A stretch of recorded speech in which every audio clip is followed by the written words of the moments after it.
हम एक ऐसी पार्टी है जो आइडियोलॉजिकल बेस्ड है, वैचारिक पृष्ठभूमि पर हम खड़े हैं।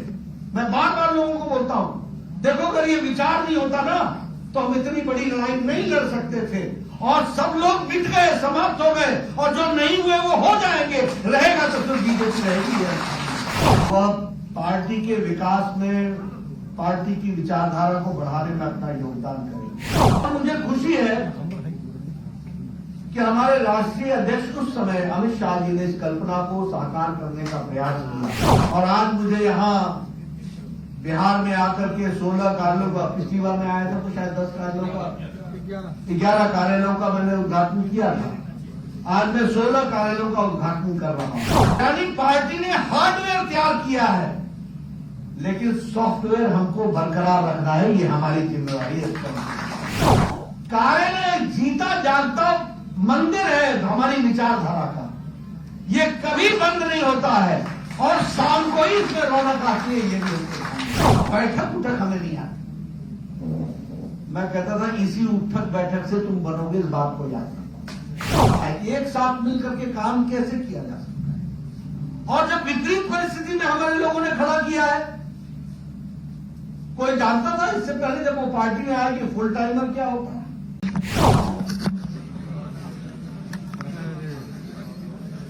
आज इस उद्घाटन कार्यक्रम में मंच पर उपस्थित भारतीय जनता पार्टी के राष्ट्रीय उपाध्यक्ष सम्माननीय राधा मोहन सिंह जी, हमारे पार्टी के प्रदेश के जुझारू, ऊर्जावान और संवेदनशील अध्यक्ष श्री संजय जायसवाल जी, बिहार के उप मुख्यमंत्री सम्माननीय तारकिशोर प्रसाद जी, बिहार की उप मुख्यमंत्री बहन श्रीमती रेणु देवी जी, उपस्थित हमारे सभी भारत सरकार में और बिहार सरकार में मंत्री, उपस्थित सभी वरिष्ठ सांसदगण, विधायकगण, हमारे वरिष्ठ साथीगण, और 23 जिलों में जुड़े हुए हमारे उपस्थित सभी जिला के अध्यक्ष जो वर्चुअली जुड़े हुए हैं। मैं अभी स्क्रीन पर देख रहा था तो मुझे मोतिहारी में प्रमोद कुमार जी भी दिखे, मुझे सतीश दुबे बघा में दिखे, मुझे दिवेंद्र सराफ जी भी दिखे। पहचानने की कोशिश कर रहा था मैं, वर्चुअली जो जो लोग जुड़े हैं सभी को मेरा नमस्कार और सभी का अभिनंदन। आज हम सब लोग यहाँ पर 16 कार्यालयों का श्री गणेश और 7 कार्यालयों पर शिलान्यास करते हुए कार्य के प्रारंभ करने का कार्यक्रम शुरू किया है। थोड़ा सा साइड करिए, बगल में जगह है ही आपका। मैं अपनी ओर से, भारतीय जनता पार्टी की ओर से, और हमारे बिहार के पार्टी की तरफ से आप सबको हार्दिक बधाई देता हूं, और इस शुभ अवसर पर शुभकामनाएं देता हूं कि यह कार्यालय आज जो समर्पित हुए हैं वह पार्टी के विकास में, पार्टी की विचारधारा को बढ़ाने में अपना योगदान करेंगे। वैसे ये कार्यालय की कल्पना में आप लोगों के साथ आज जरूर चर्चा करना चाहूंगा। जब 2014 में हमारी सरकार बनी और आदरणीय प्रधानमंत्री श्री नरेंद्र मोदी जी देश के प्रधानमंत्री बने, तो वह एक दिन 11 अशोक रोड पार्लियामेंट्री पार्टी की बैठक के लिए आए। पार्टी के कार्यालय का रेनोवेशन हुआ था, उन्होंने रेनोवेशन को देखा। देखने के बाद उन्होंने पूछा कि ये है तो सरकारी जमीन पर, सरकारी प्रॉपर्टी है। हमने कहा हाँ। तो फिर उन्होंने एक कल्पना हम सबको दी। मैं उस समय महामंत्री होता हूं। अमित भाई उस समय राष्ट्रीय अध्यक्ष होते थे, तो उन्होंने कल्पना दी कि क्या हम अब इतनी बड़ी पार्टी बने हैं, क्या हम अपना कार्यालय नहीं रख सकते? क्या हमको हर एक जिले में और हर एक प्रदेश में अपना कार्यालय नहीं होना चाहिए? ये उन्होंने हम लोगों को कल्पना दी और मुझे खुशी है कि हमारे राष्ट्रीय अध्यक्ष उस समय अमित शाह जी ने इस कल्पना को साकार करने का प्रयास किया और मुझे याद है कि लगभग 724 जिले हमने ऐसे इंगित किए जहां हमको कार्यालय बनाना है। और आज मुझे खुशी होती है ये बताते हुए कि 215 कार्यालय बन करके तैयार हो गए हैं और 512 कार्यालयों पर काम चल पड़ा। कुछ कार्यालयों के लिए जमीन की रजिस्ट्री रह गई और आज मुझे यहां बिहार में आकर के 16 कार्यालयों का, पिछली बार में आया था तो शायद 10 कार्यालयों का, 11 कार्यालयों का मैंने उद्घाटन किया था। आज मैं 16 कार्यालयों का उद्घाटन कर रहा हूं और 7 कार्यालयों का शिलान्यास कर रहा हूं। ये बहुत ही हम सबके लिए संतोष का विषय है कि जिस पार्टी में हम काम कर रहे हैं उस पार्टी को सुसज्जित करते हुए, कार्यालय का उपयोग करते हुए पार्टी की विचारधारा को बढ़ाने के लिए हम कैसे काम में जुटे। मैं यहां बैठा बैठा सोच भी रहा था, मैं राधा मोहन जी से पूछ भी रहा था। बहुत कम लोगों को मालूम होगा कि हमारा कार्यालय 72-74 में राजेंद्र नगर में एक किराए के मकान पर चलता था। लंबे समय तक आर्य भवन हमारा सेंटर रहा। आज मैं जाने वाला हूं गंगा जी के कारण। लंबे समय बाद में जब जनता पार्टी की सरकार बनी तो उसके बाद हम लोगों को ये वाला कार्यालय अलॉट हुआ। और मुझे याद है, आप हरी खिड़कियां, मैं पिछली बार भी चर्चा की थी, हरी खिड़कियां होती थी, कैलाश जी होते थे, अशोक जी होते थे, बापू आपके होते थे। और उस समय से लेकर के एक यात्रा हमारी चली। अब आज अगर आपको संतोष करना हो और खुशी मनानी हो तो वो दिन याद रखना चाहिए जब हम किराए के मकान में छोटे छोटे स्थानों पर कार्यालय चलाते थे और आज भव्य कार्यालय एक मंदिर के रूप में सुसज्जित कार्यालय हमको मिलता है। हमारा कार्यालय ई लाइब्रेरी से सुसज्जित है। हमारा कार्यालय इंटरनेट से जुड़ा हुआ है। हमारा कार्यालय दुनिया की कोई भी जानकारी, खबर चाहिए उसकी व्यवस्था है।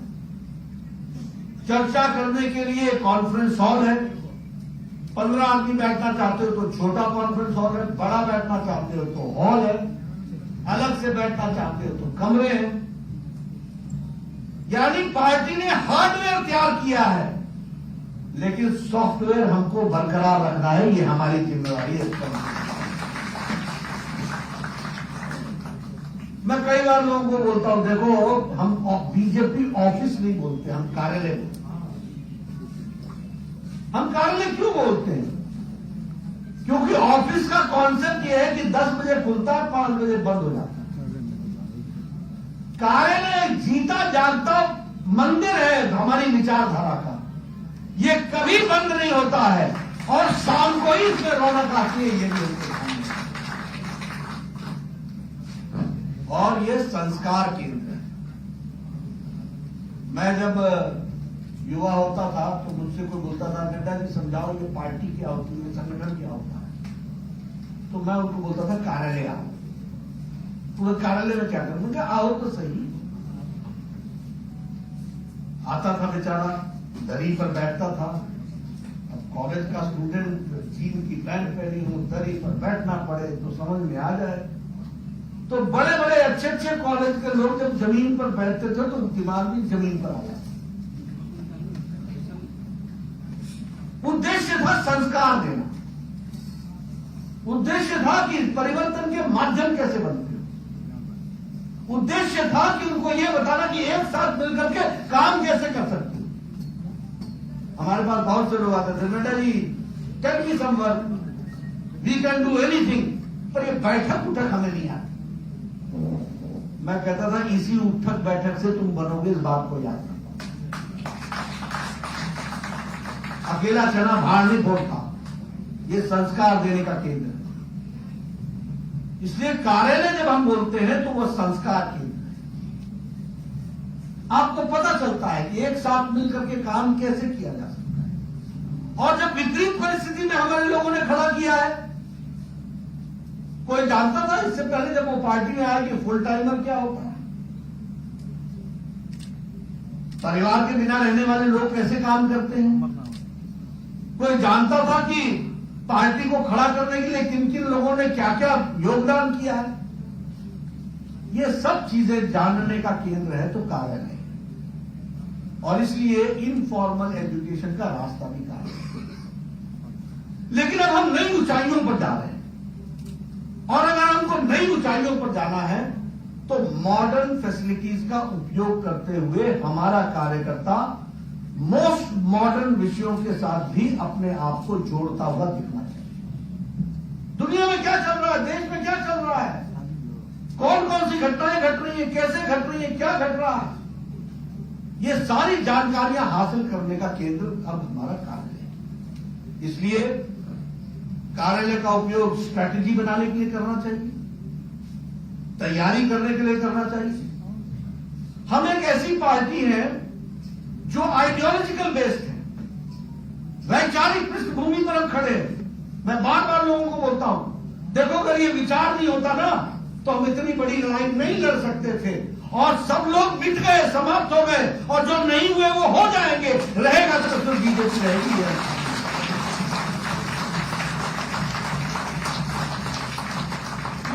ये पागलपन है, ये विचार के लिए मनमस्ती है जिसके कारण हम लगे हैं, और लाखों लोग लगे।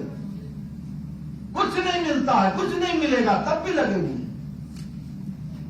अब याद कीजिए ना, जनसंघ के दिनों में कभी सोचा था मैं आपको ऐसे 100 परिवार भारत में गिना सकता हूं जिन्होंने अपनी जमीनों को बेच करके हर चुनाव लड़ा और जमानत बचाते हुए आज कमल के निशान को यहां तक पहुंचाया है। इस बात को हमको समझना है। ऐसे 100 परिवार आपको मिल जाए। आज मैं गंगा बाबू जी क्या जाने वाला हूं, दानापुर का चुनाव लड़ते थे, कभी सोचा था कि जीतेंगे। आज भी हमारे कभी यार कठिन की सीट बन जाती है, लेकिन क्या सरलता से चुनाव लड़ते थे। कौन सी प्रेरणा थी उनको, विचारों की लड़ाई थी। तो हम विचार से जुड़े हुए पार्टी और हम कैडर बेस्ड पार्टी, और कैडर बनता है कार्यालय में। उसका बहुत बड़ा उपकरण कार्यालय होता है, 2 दिन में नहीं पैदा हो जाता। मुझसे कई बार लोग बोलते हैं कांग्रेस पार्टी फलानी पार्टी, मैं कहीं कोशिश कर ले जितना करना, हमारी 40 साल की तपस्या करेंगे तब बराबर खड़े होंगे। ये कुछ नहीं होने वाला। ये जितने कैंप लगाने इनको CAMP समझने में बहुत टाइम लग जाएगा। ट्रेनिंग नाम की चीज इनको समझने पहले खुद ट्रेन होना पड़ेगा। संस्कार 2 दिन में नहीं आते। ये भारतीय जनता पार्टी उत्तर प्रदेश का, हम किसी को जानते हो आसाम में न जानते हो, राष्ट्रीय अध्यक्ष बन गए, उनको मालूम है कि हमारे कार्य करने का तरीका है। हमें मालूम है कि हमारे बूथ के अध्यक्ष को मैं अपने साथ बैठा करके किस तरीके से विचार से जोड़ना चाहता हूं। ये 2 दिन में ये तरीके नहीं आते, ये कम्युनिकेशन 2 दिन में नहीं आता, ये संस्कारों से आता है।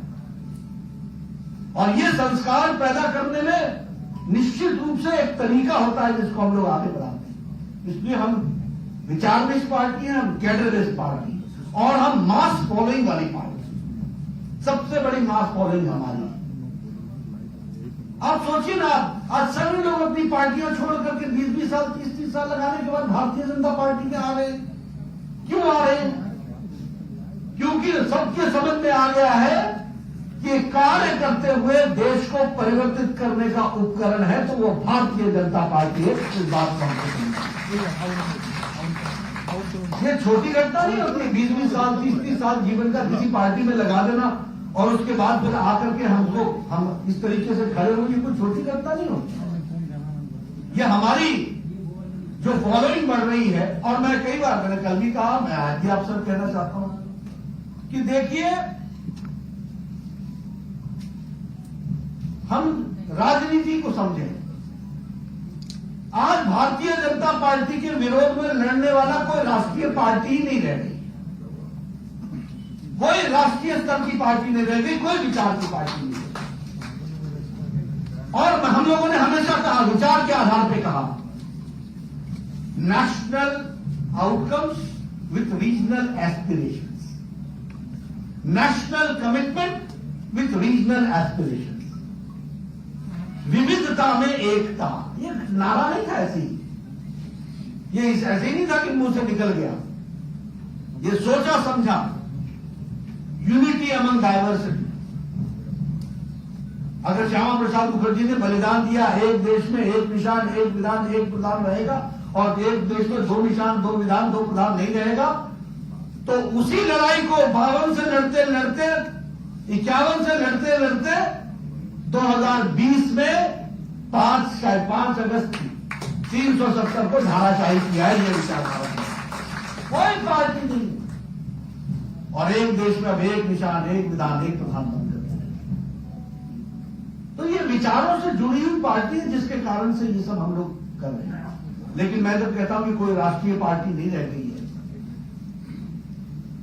जिन कांग्रेस पार्टी ने कभी रीजनल एस्पिरेशंस को समझा नहीं, इसलिए साउथ में होते हुए भी उखड़ गए।